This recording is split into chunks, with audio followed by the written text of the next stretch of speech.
So, hey, people, listen up. I've got a story to tell. Goes back to an old friend of mine, net runner whose name I can't say on air for reasons of personal and global security. And she once told me that she knew the real origins of the net. This friend, she's been around. She started running back before the data crash, when the deep net was open to all. She survived the crash, dodged the rapids, persevered through the NetWatch purges, and watched the black wall go up with her own virtual eyes. And she's not one to make up fairy tales. So why am I telling this? I'm telling you this because what she told me seemed unbelievable at first. So she tells me after a bottle and a half of Joe Teal, Mike, she says, the net isn't what it seems. She continued by asking me a question.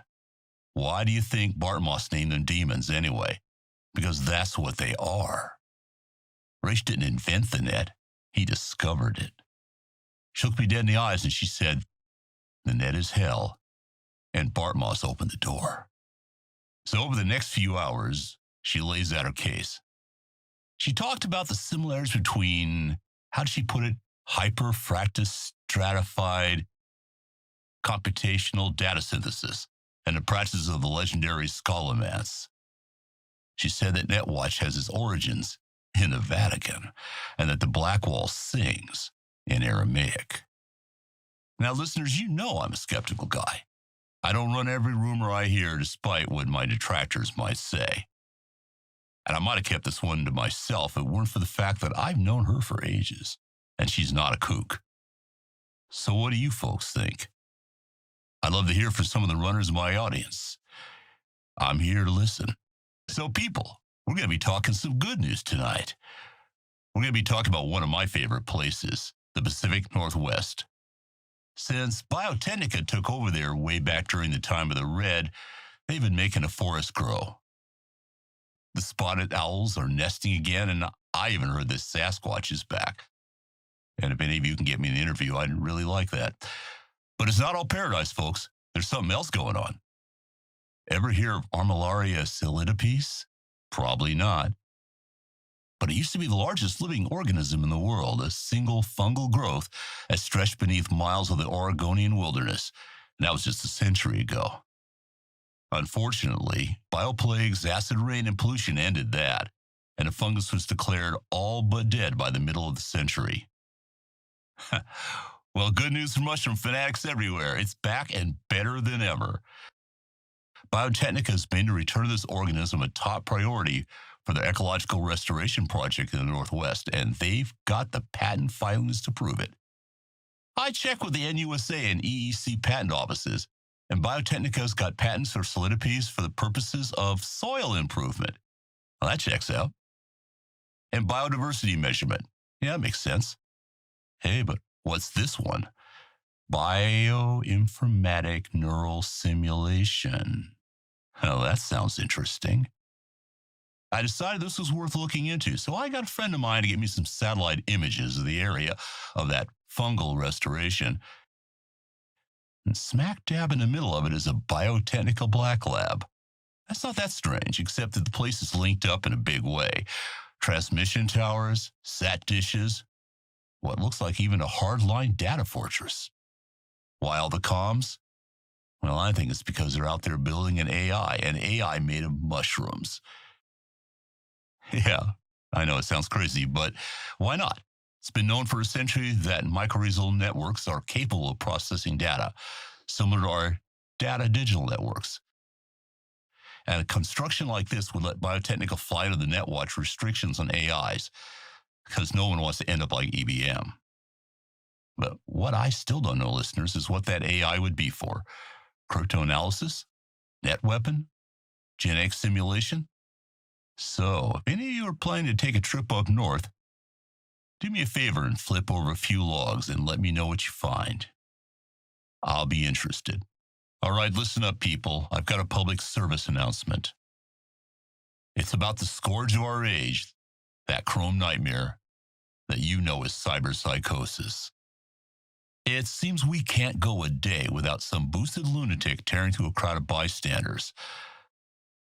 The story you've always heard is that it's a psychological condition, a kind of dissociative violence. But is there more to it? What if cyberpsychosis is intentional? I once heard a theory that I think merits some thought.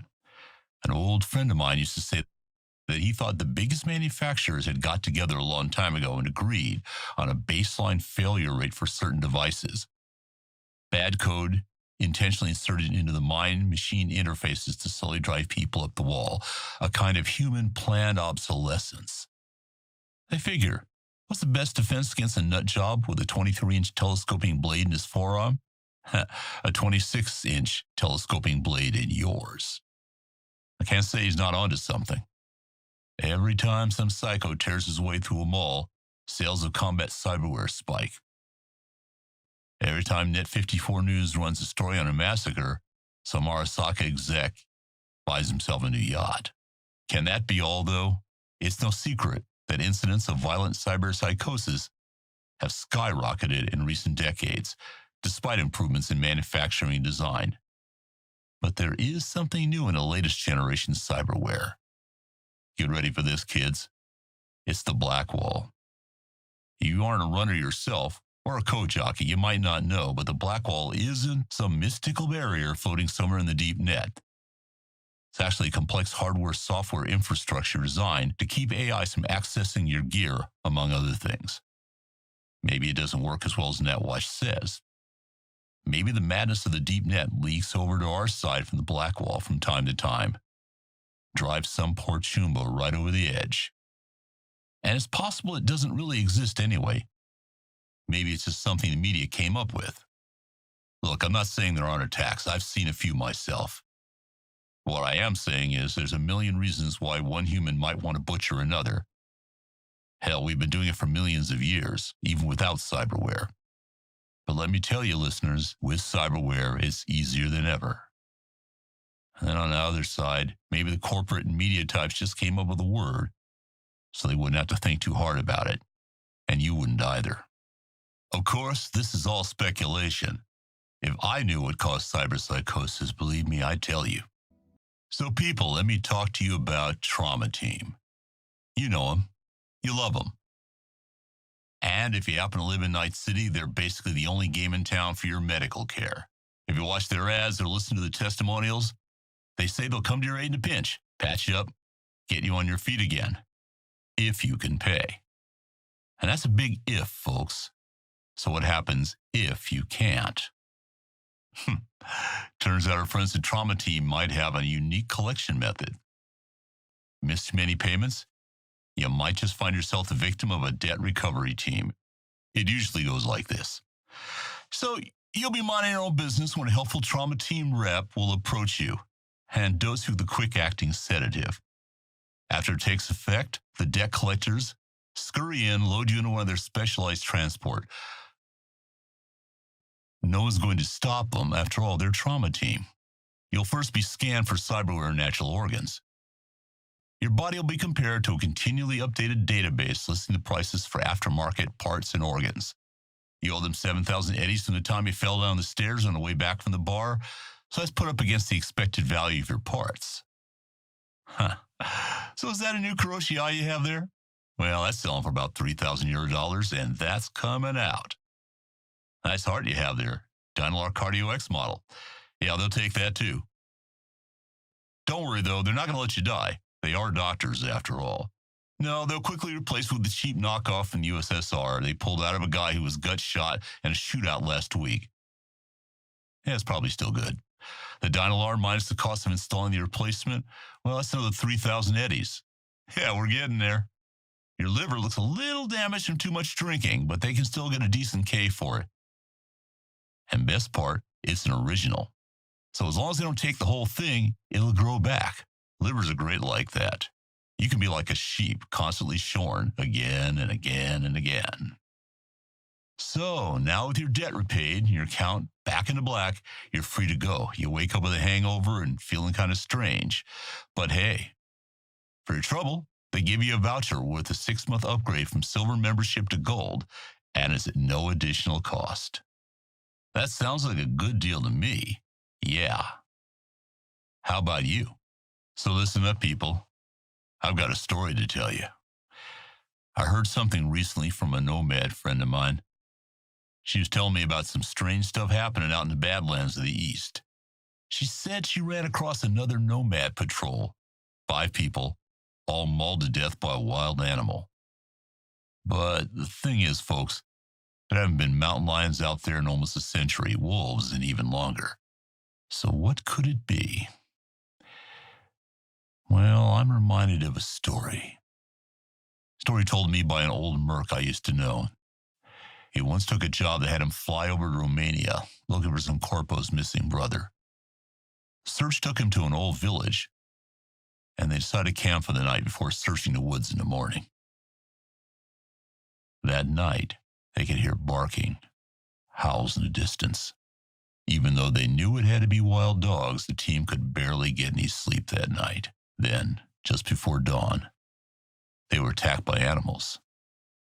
But they weren't dogs. They were werewolves. No, listeners, I haven't lost it. I mean it. They were werewolves. But not the ones of legend and not the ones in old Hollywood flat screen flicks. These bad doggies came out of a lab. See, it turns out that EBM had decided to back some rather unsavory sorts in an attempted coup of the government and offer these gene freaks as part of the deal. Of course, it didn't work. The coup was crushed a few months later and EBM isn't around anymore either. The question remains, where did EBM get their knockoff wolfmen? They never had much of a gene hacking division, so they must have come from some other corp. The obvious answer, of course, is Biotechnica, who just happened to own most of the land south of Night City, all the way down to the border. So what do you think, listeners? Is Biotechnica releasing experimental monsters in the Badlands? Maybe those protein farms down there are cover. Something broke out of a lab with a taste for human blood. It's always good advice to watch your back. But this time you might want to pack a few silver bullets next time you leave town. Just saying. So listen up, folks. This is Max Mike coming to you with something to think about. It's no secret that the first bioplagues were released back in the 90s by the old USA. And they were effective. I mean, there's a reason non-synthetic drugs have become the stuff of legend. It's pretty hard to make heroin if you drive opium poppies to extinction. But the plagues that came after, the ones that killed off the bananas, most varieties of wheat, or more recently, all the cows, where did those come from?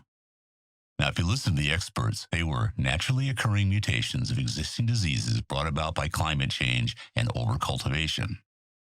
Yeah, like we've been hearing that for the last 70 years. But here's the truth. There's been an invisible war going on between rival agricorps for decades now. And the casualties? Your food supply.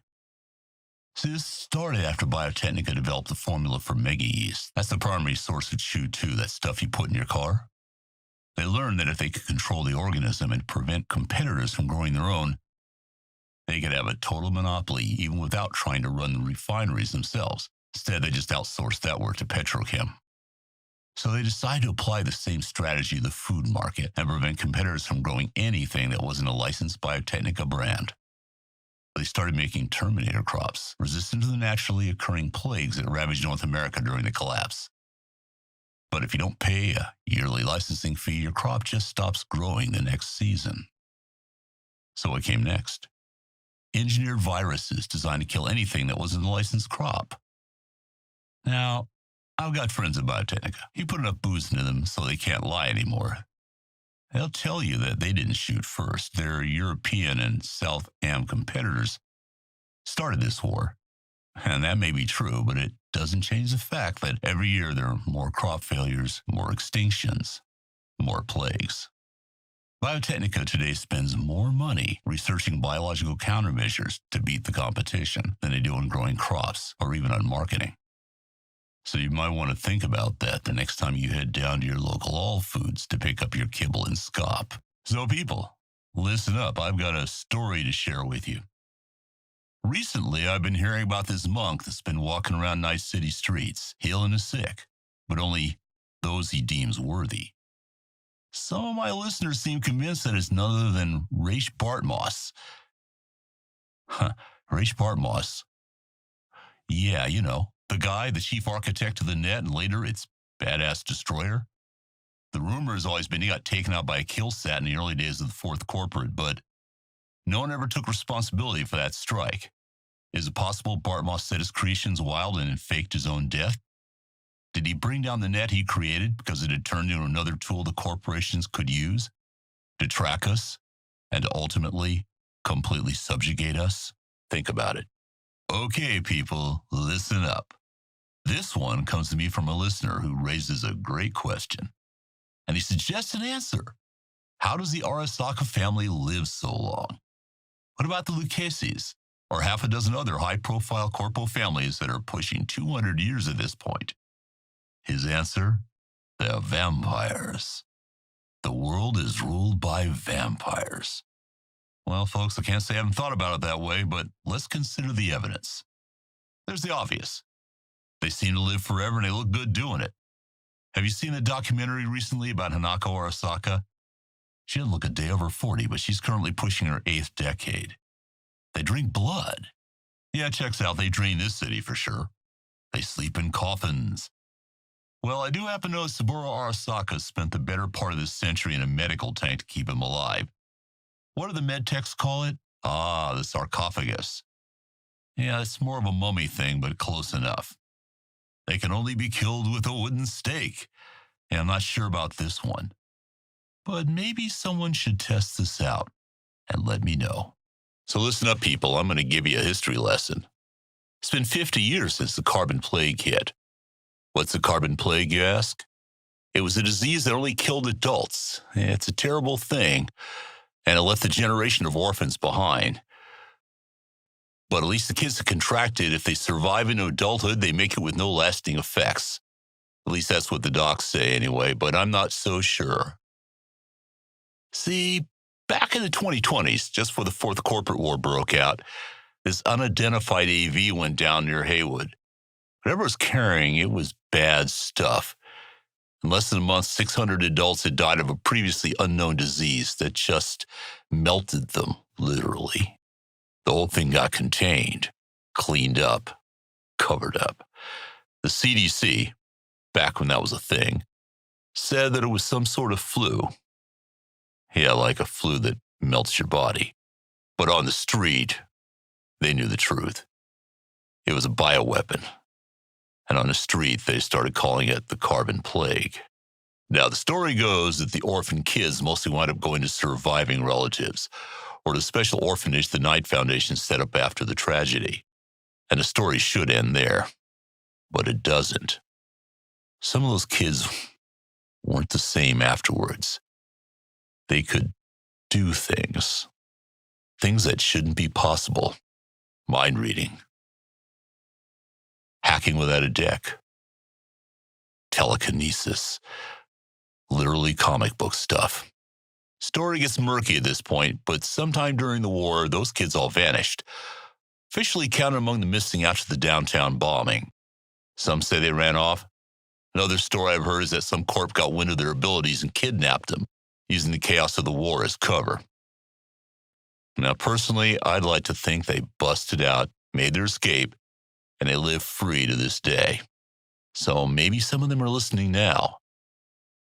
If you want to tell me your story, give me a call. I'll make sure you can't be traced. And I'll make sure the truth gets known. Now, I'm sure you've seen the news. Yorinobu Arasaka's the new head of Arasaka Corporation. Yeah, I'm afraid that's not possible. The truth is, Yorinobu's as dead as a runner surfing the Black Wall, and he's been for the past 50 years. So I guess we should start beginning, right, people? Yorinobu, as a lot of you know, is the youngest son of Old Man Saburo, but he didn't take after his father, quite the contrary. Now, when Yorinobu learned what his father's enterprise really stood for, he left. Kid ran away from home, formed a biker gang called the Steel Dragons. They weren't just any street gang, mind you. They had a mission. Espionage, terrorism, assassinations, all aimed at the Arasaka Zaibatsu. And they kept it up for years, too. But it all stopped on the day those towers in Corpo Plaza came down now. That's quite a coincidence, don't you think? The official story is that after the death of his big brother, Yorinobu came home, apologized to Big Daddy Saburo, and was accepted back into the family. That's a straight-up con, people. Yorinobu was in those towers when they got wiped off the map. Maybe even helped bring them down. And all the evidence is buried under 1 million tons of debris. We don't know. So who's this guy, you ask? The one on TV talking about his dear old dad and the virtues of the Arasaka family business? Yeah, I've got a few guesses. It's no secret Arasaka's been working on human cloning tech for almost a century now. So it's possible this guy is some sort of mind control clone of the original Yorinobu. Wouldn't that be just like old Saburo? Your kid doesn't turn out the way you want, so you just try again. Alternately, never figured out what happened to Kei, Yorinobu's older brother, after the war. Maybe he disappeared to a black clinic and he came out looking just like his younger brother, but without the stain of the fourth corporate weighing him down with bad PR. What do you think? It's been over 50 years since the city was rocked by the nuking of the Arasaka Towers, but we still don't really know what happened there. Or do we?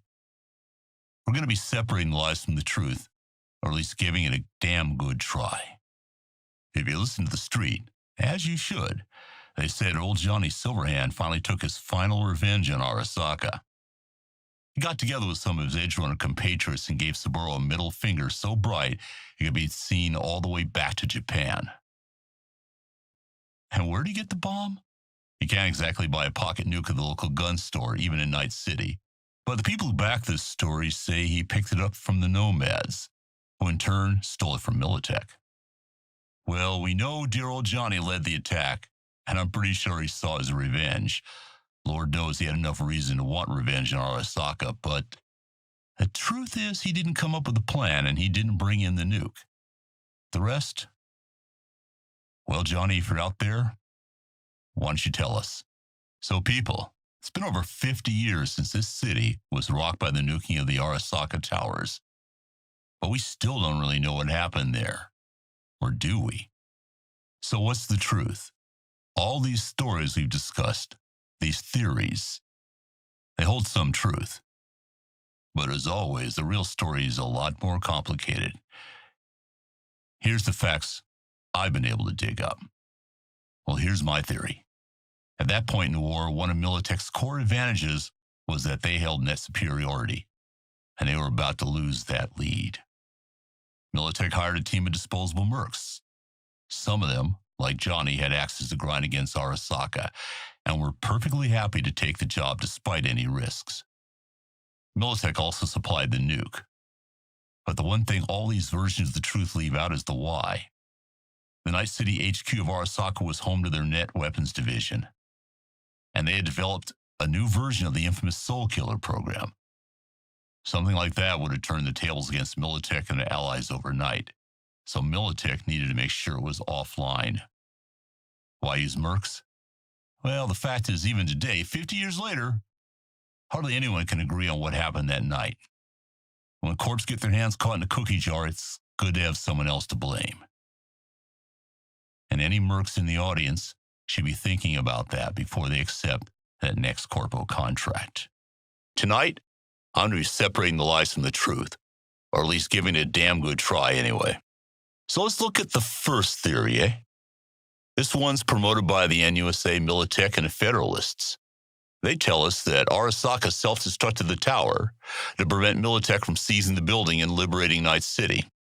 Hey, if you listen to the story from someone like President Kress or the Pentagon, Arasaka blew themselves up as an act of spite. Knowing they were losing the battle for Night City, they detonated a nuclear device in their own HQ to prevent it from falling into the hands of the enemy and ensuring that the resulting destruction would keep the Americans busy picking through the debris. Yeah, right. This story is full of holes. They weren't losing the battle for the city, and they had no reason to blow themselves up. On the contrary, at that point in the war, the high brass in the U.S. government were getting pretty damn tired with this war, and they were getting ready to end it by any means necessary, and that put Militech in a pretty tight spot.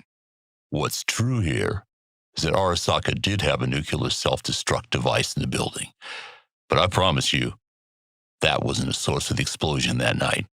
The weird thing is, no one ever found that Arasaka nuke, intact or otherwise, in the rubble, which means that thing is still out there somewhere. I've got another theory I want to float past you, this time from the Arasaka side. Arasaka's always said that Militech was behind the bombing. After having been repeatedly humiliated in their attempts to take the city, they finally employed a commando team to infiltrate the building and plant that nuke. According to Arasaka, the people of the city stood with their patrons from across the Pacific and were instrumental in Militech's repeated military failures in the city. They also say that Night City wasn't just collateral damage, but the secondary target. I believe Militech was behind the attack. That's what my sources tell me. But Arasaka isn't telling the whole truth either. And the stuff about the loyalty of regular Night citizens to their friends in Arasaka is a damn lie. It's true that Militech had reached a stalemate in the battle for the city. Arasaka's military was well contained. In reality, the attack was meant to destroy Arasaka's secret weapon. What weapon? We'll get back to that in a bit. This is the voice of Night City, Maximum Mike. I've been hearing some distressing reports that some of my regular listeners have been roughed up, questioned, and in some cases vanished, all by forces unknown. Now, remember, folks, I'm protected. They're never going to be able to lay a hand on me if they could even find me. But for you, the listener on the street, well, they already prey on you every day. I want you to be careful who you talk to out there, people. I want you to stay safe. I think Richard Knight made way too many enemies. This is a man who went on his own path. He wanted to build this place into a super city, a city of the future. You don't do that sort of thing in a world as corrupt as it was back then. And I'm pretty sure that between the mob, the governments, the corporations, he had enough enemies. Probably he didn't just get shot. There was probably a line outside his apartment. And the reason no one's ever figured out who did it? Well, that's because there were too many people who would have done it. He's a good man, but I think he picked the wrong enemies. So, hey, people, Max Mike here. Now, I know you follow the news and the scream sheets, so by now I know you've heard about the assassination of those ESA officials during their big conference in Zurich, right? Yeah, the news says it's high-rider extremists, lunar separatists pushing back on ESA expansion on the moon. But of course, that's not really what's going on here. Never is. Now, I've got friends in, let's say, high places, and they've told me the truth of the matter. See, a few weeks ago, a Militech espionage team infiltrated an Arasaka base in the Mare Nubium. That's the Sea of Clouds. They were there because of unusual seismic activity at the base. It's an indicator that Arasaka's moving around a lot of regolith construction. For you dirt boys and dirt girls in the audience, let me clarify. Regolith's just a fancy name for moon rocks. So what do they find, you ask? Only a partially completed and totally unauthorized mass driver. That's a big rock thrower. It's really good for getting cargo materials back down to Earth from the moon. And also, as we learned in the last war, it's a great way to drop rocks on cities. So you might not know this, but new mass drivers are strictly regulated by international treaty, and they're prohibited under ESA lunar use contracts. The ESA has the ultimate high ground advantage in any Earth conflict with their own Tycho and Copernicus mass drivers. And they really don't want anyone else having that same advantage, especially Arasaka. So, my friends in the know tell me that Militech seems to have fed that information about Arasaka's secret mass driver to the ESA committee in advance of Arasaka's upcoming lunar contract renegotiations. And to keep their contracts, Arasaka has taken the drastic action to eliminate anyone in the ESA who might have seen this data on their mass driver. But hey, this was sloppy by Arasaka standards. In fact, so sloppy, I'd be really surprised if this had come from the top. I'm guessing some middle manager somewhere was just trying to cover their ass. If you got food today, if you managed to get clothing, you probably have a nomad family out there to thank. They're the ones bringing in a lot of the food. They're bringing in a lot of the commerce. They've been out rescuing the abandoned ships and loads from back in the days of the Fourth Corporate War. So you may owe a nomad a lot more than you think. But I gotta say, among every group, there's some bad actors. Like the Raff and Shiv, for example, the Wraith guys. They are bad actors. But my friends in the nomad groups, they know they're bad actors. And they're trying to help Johnny Law hunt them down, get rid of them. So before you go paint all the nomads with the same brush, why don't you get a little learning first? Find out what you're talking about. Because whether you know it or not, you owe a nomad for your life. Hey people, got something to kick around here. You remember Busan, Korea? Maybe you do. It was in the news because in 2022, it was a city of 4 million people and a site of one of the nastiest fights of the Fourth Corporate War. Now, just a year later, it was a city of 4 million ghosts, the entire population having been exposed and killed off by some unknown disease, which was incredibly rapid and lethal. Whatever it was, the Koreans did contain it, and even today the blockades maintain on that dead city. Or is it? I don't mean the quarantine, that's real enough. Ask anyone who's tried to sneak in. No, I mean the city. Is it really dead? It's hard to get satellite footage of the place, but a friend of mine in an interesting place dropped me some images, and let me tell you folks, something is going on. In December last year, fire broke out in the Donye district. Now, that's not unusual. Maybe a lightning strike, old gas line. What's strange is that in those satellite images in February of this year, that damage appears to be repaired. Now, the Koreans who maintain the blockade of the city have responded to rumors in the past. They say the city was already one of the most automated in the world before the war turned it into collateral damage. After all the people died, the machines just kept working. That even made sense at the time. Come on, it's been 50 years. Do any of you know of any machine that keeps running for 50 years without proper maintenance? I mean, sure, the machines keep the lights on, but who's keeping the machines running? And there's something I left out earlier when we were talking about this. Those buildings that burned down in December were old apartment complexes. So what's there now? Well, according to sat photos, it looks like warehouses, at least to me. Listeners, these aren't repairs. It's new construction. Sounds to me like the official line on this one is an official lie. As usual. And now, loyal listeners, a special bulletin. Saburo Arasaka, the ancient patriarch of the Arasaka Corporation, has died. Just kidding, folks. You're too smart for that. You and I both know he's not really dead.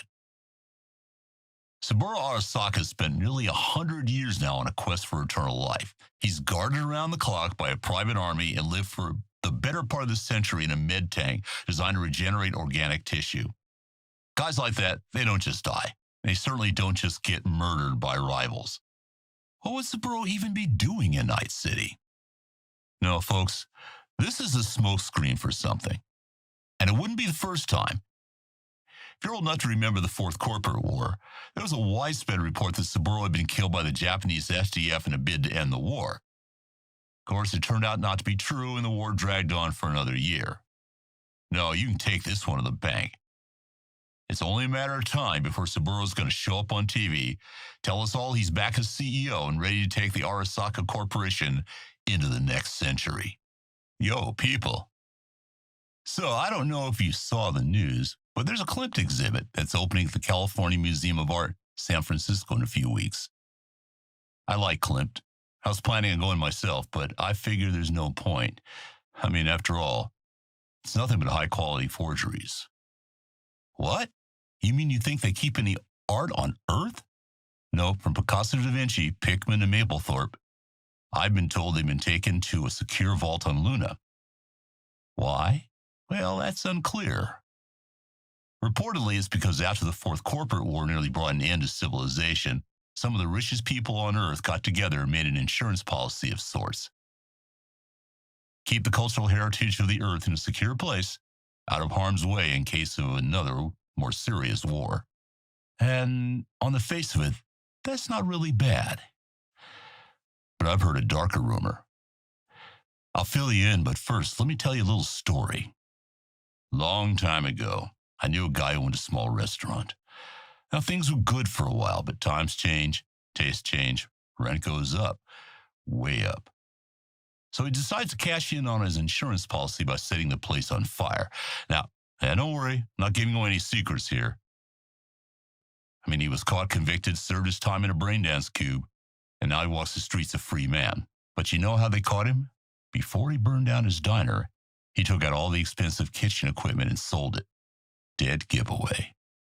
So think about this. Someone up on Luna is taking all the stuff on Earth they think has value. Maybe they're not just hoarding it. Maybe they're planning something else. Think about it, folks.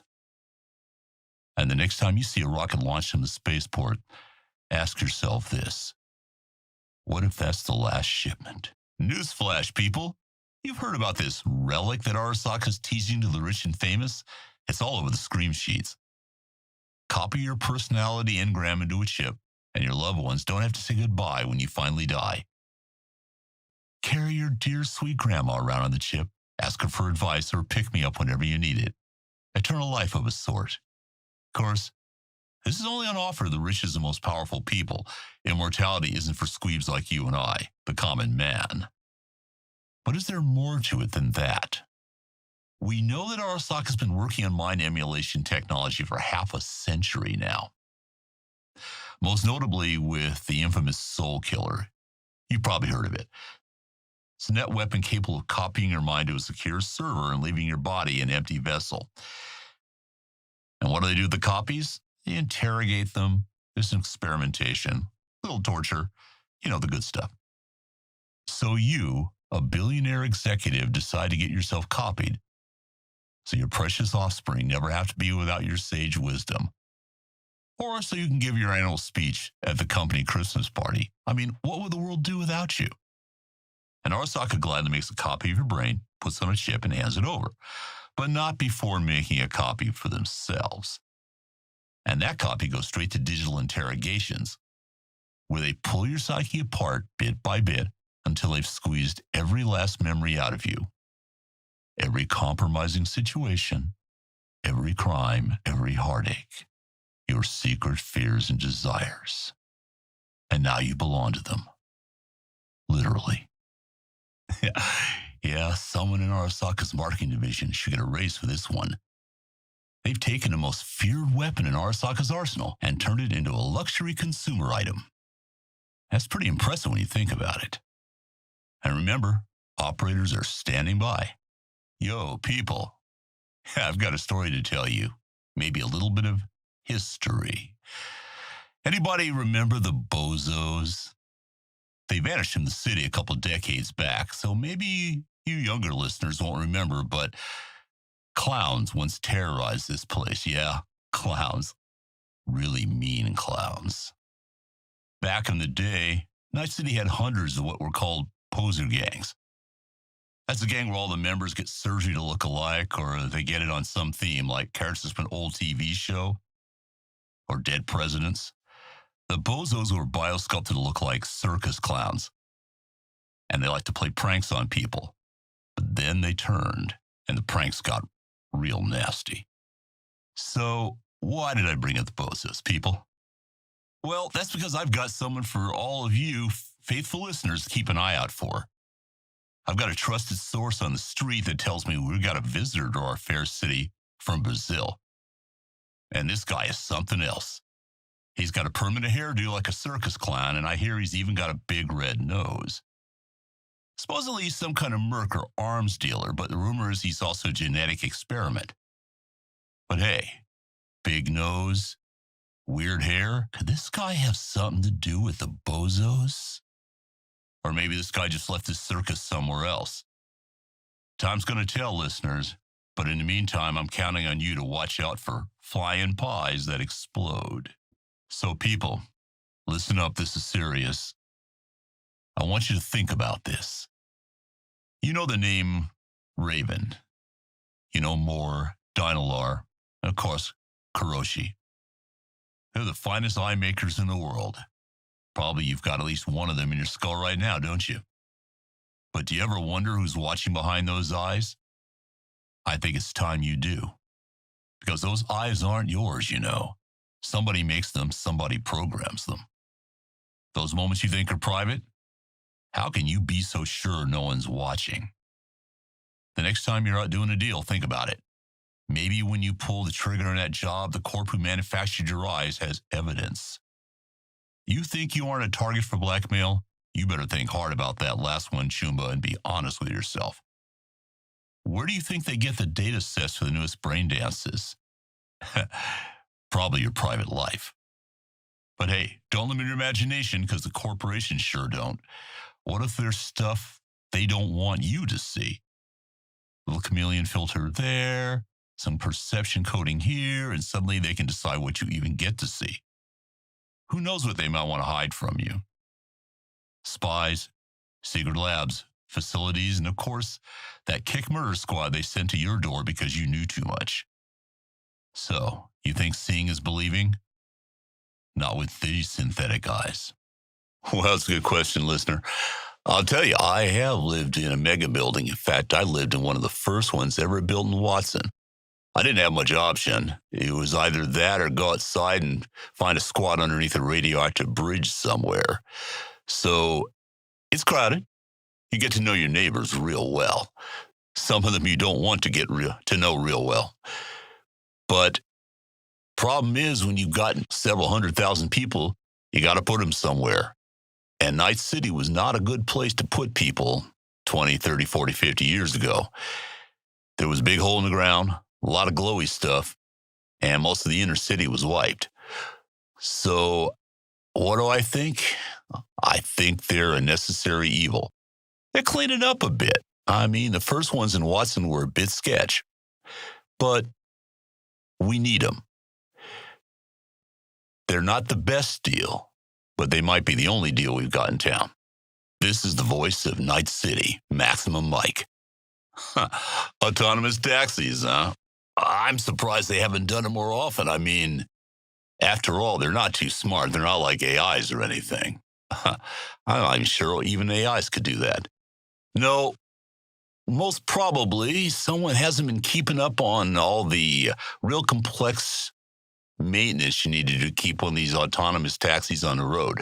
And when you start cutting corners, that really simple, stupid robot stuff starts getting real simple and real stupid. So crashing into people, crashing into walls, buildings, could be anything, but I'd put it down to faulty maintenance instead of something real sinister. Of course, I could be wrong. If any of you listeners have anything you want to send in on me, call my producer. I'll look into it. Well, I suppose I could give you the usual claptrap the politicians do about thank you for your service, but they don't care, and they didn't care when I mustered out either. What are you going to do? Well, unfortunately, the nature of human beings, the way they are, there's going to be wars. And even if they're not declared wars, there's always going to be a need for somebody who knows how to get around, use weapons, protect stuff, manage to get a hand onto, let's say, military hardware and know their way around it. So what are you to do? I'd say be a solo. It's worked for me in the past. Probably worked for you.